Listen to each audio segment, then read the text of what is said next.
Good evening.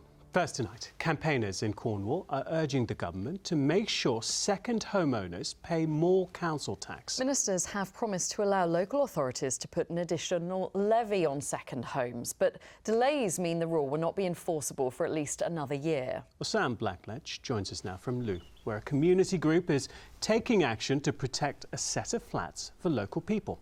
Sam.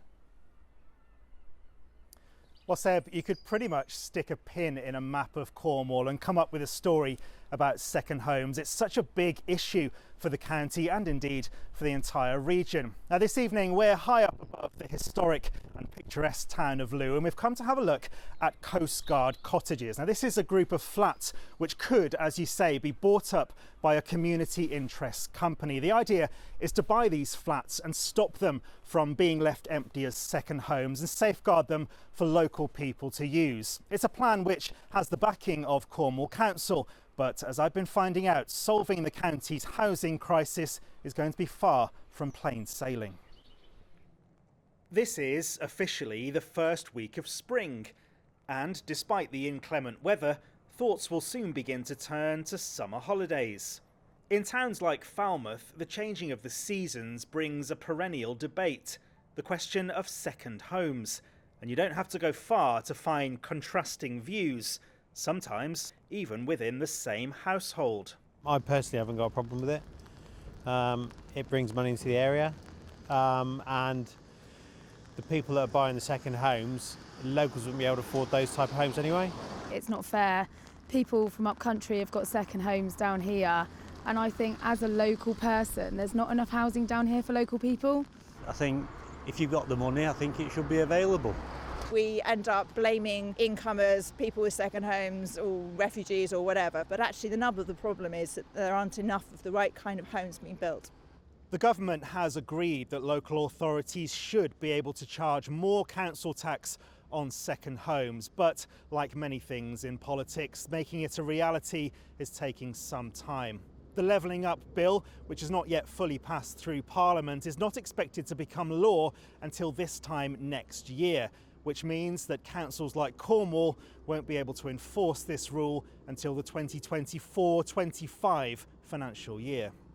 Campaigner Catherine Hayes says the extra money could make a big difference to the county.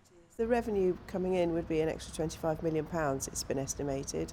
If it could be ring-fenced towards use for housing, that would be amazing. Obviously that's not necessarily the case, but it would certainly relieve the pressure on the council financially in sorting the housing crisis that we currently have. Until the bill is actually passed into law, Cornwall Council's hands are tied, and they will be left relying on approval from Westminster. Local authorities are agents of central government at the end of the day, and they need to wait for central government to give them the right to be able to implement these kind of changes. The government is keen to trumpet, as they have been for 5 years, that they're going to make this change, but they're very slow in implementing it, so it won't be until 2025, and it's quite absurd that we're waiting as long as we are.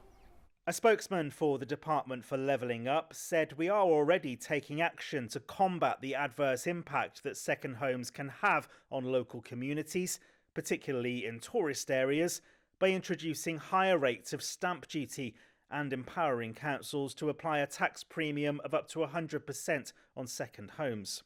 The spokesman added that councils have existing powers to bring empty properties back into use, and the government is keen that they use them. Sam Blackledge, ITV News. Let's go back to Sam. And Sam, this isn't just an issue for Cornwall, is it?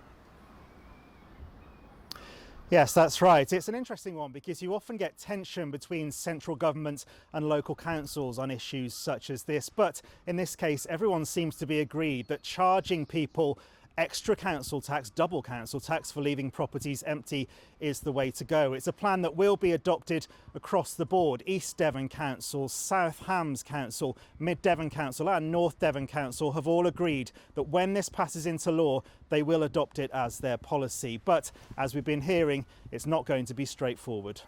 Sam, thank you very much.